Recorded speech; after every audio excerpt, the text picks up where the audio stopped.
In this video, you'll learn how to integrate Oracle Access Governance with REST-based Identity-Aware Systems, an Oracle Cloud Infrastructure Identity and Access Management (OCI IAM) service in this case. A REST-based Identity-Aware system is any system that exposes its REST APIs or interfaces for identity management. To integrate Oracle Access Governance with a REST-based Identity-Aware system, you need to configure your tenancy to enable OCI functions, create an application to group your OCI functions, set up environment for developing OCI functions, and develop and deploy functions on OCI. For this setup, you must have an understanding of OCI functions. You can check out the latest OCI documentation for complete details. First, let's create Oracle Cloud Infrastructure resources on the OCI tenancy. Configuring the tenancy enables OCI functions. From the navigation menu, in the Identity and Security section, choose a compartment and then a domain. In the Users list, create a new service user. Now, add this service user to an identity group. To create a new VCN, go to Networking, Virtual Cloud Networks, and then the Create VCN. In the dialog, select Create VCN with Internet Connectivity and Start VCN Wizard. In the wizard, enter the VCN name and select the compartment where the VCN resource will be created, and Next. Verify the details and create the VCN and the related network resources. Now that we have created a VCN, let's create an OCI vault and secret. In the OCI instance, go to Identity and Security, and then under the Key Management and Secret Management section, select Vault. Click Create Vault. In the pop-up screen, select the compartment where the vault has to be created in.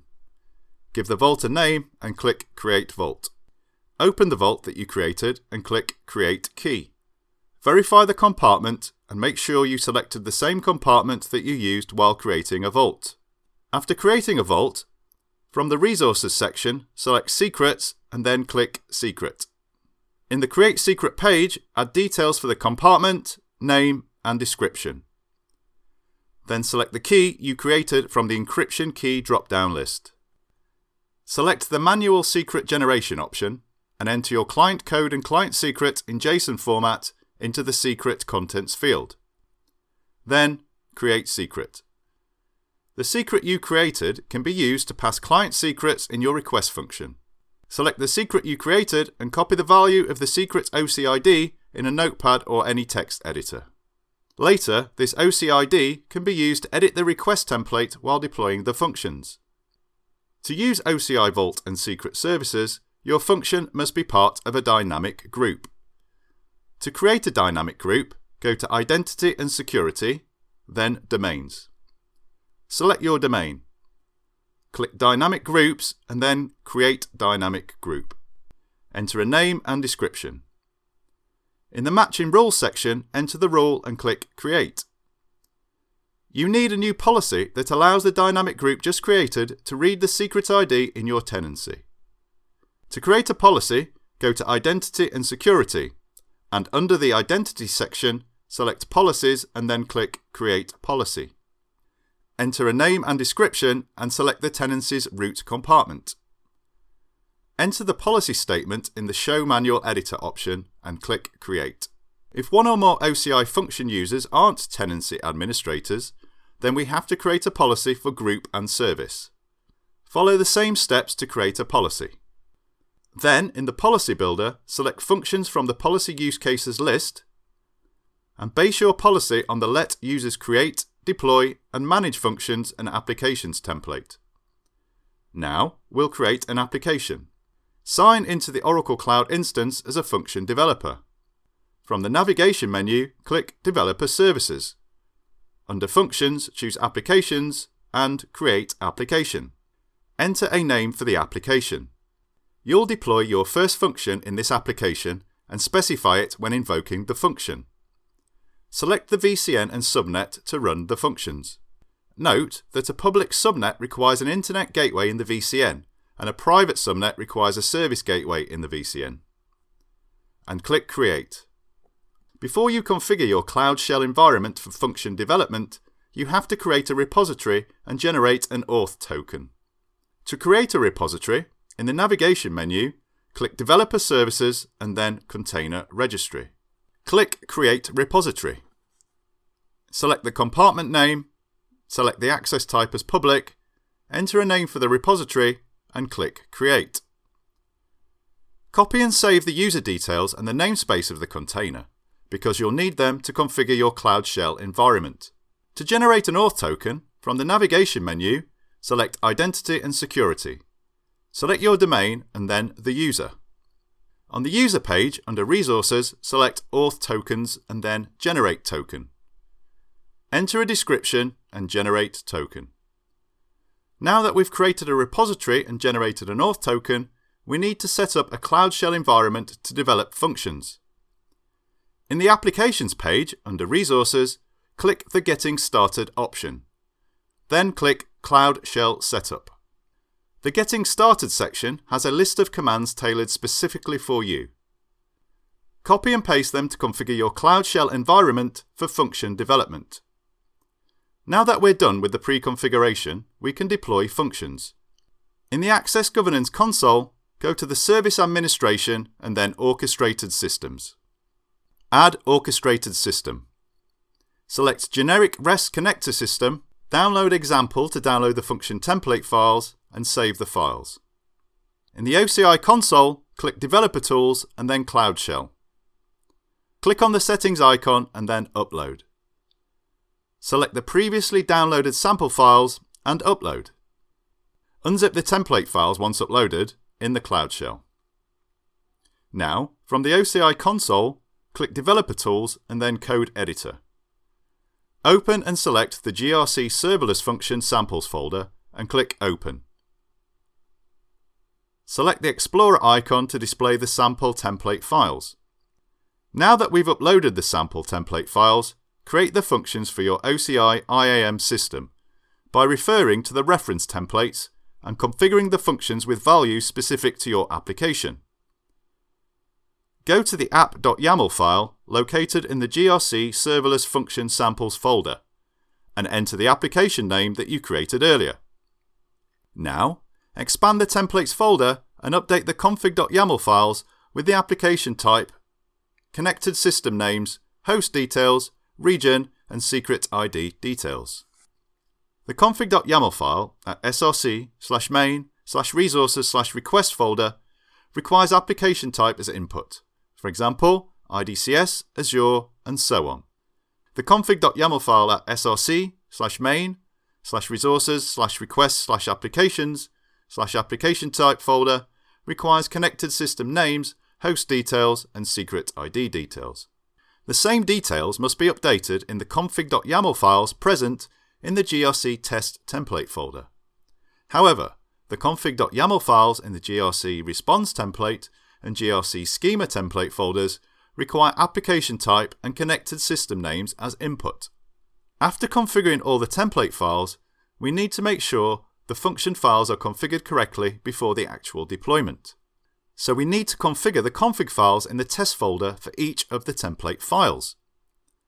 Let's start by configuring the test files in the GRC request template folder. Go to the src/test/resources folder and update the config file with a user, fingerprint, tenancy, region, and key file details. Config.properties with the connected system name and OCI API key file with the user PEM details. Then update the files in the GRC test template and GRC test infra folders as well. For the test files in the GRC response template folder, update the connected system name, and then update the GRC schema template test files as well. After updating all the configuration files, let's build and deploy the functions we created. In the OCI console, open the Cloud Shell and go to the Functions directory, and then compile and package the functions. After running the command successfully, deploy the functions. Go to the individual template folder and run the command to deploy the function. To test your deployment in the command shell, create a JSON file and enter the name of the connected system, the entity name, and an operation name that you want to perform, and then save the JSON file. The content of the JSON file for GRC schema template and GRC test template can only be the connected system name. Then invoke the function that you deployed. If the command is successful, then the deployment is successful too. Do the same steps for the rest of the template folders. In the OCI console, there's a list of deployed functions. Now let's establish an integration between REST-based identity-aware systems and Oracle Access Governance by entering the details of the OCI functions and templates to integrate the REST-based system. From the Access Governance Service homepage, click on the navigation icon, select Service Administration and then Orchestrated Systems. On the Orchestrated Systems page, select the Add an Orchestrated System. In the Add an Orchestrated System page, select Generic REST Connector and click Next. Enter a name and description and Next. Make sure that the Orchestrated System name matches the config property of the GRC function template. Enter the user OCID, fingerprint for the user API, app key in PEM format, tenancy OCID, region, compartment OCI, and the function's application name. Leave the other fields to the defaults and click Add. Then activate the orchestrated system. The data load triggers automatically.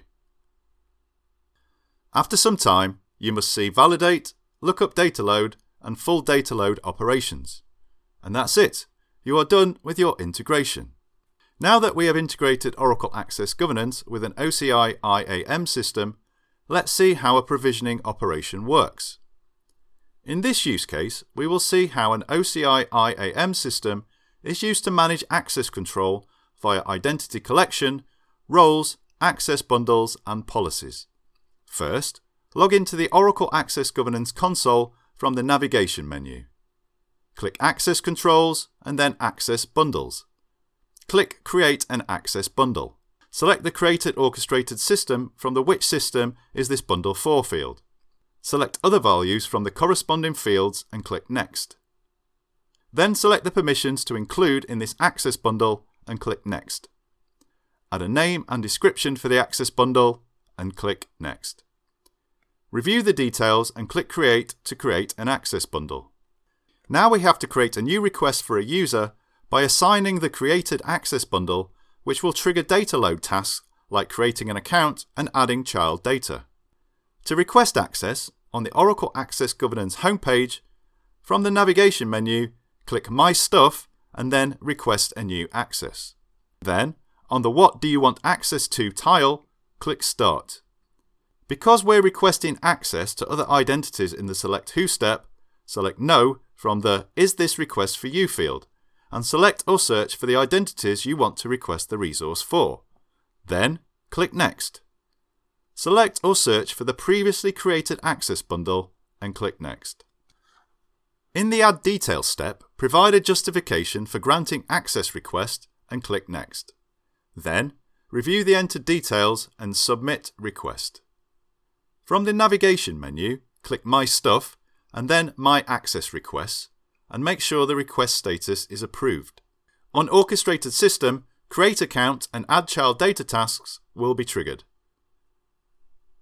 On the OCI console, go to the User's screen and under Resources, click Groups to view a list of groups assigned from the integrated system. Now, switch back to the Access Governance console, edit the access bundle you created, remove a group and save the access bundle.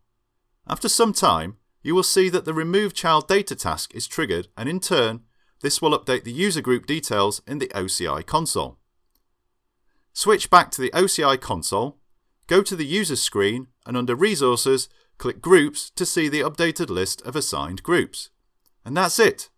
Now you know how to set up identity orchestration using a generic REST connector. Learn more at cloud.oracle.com.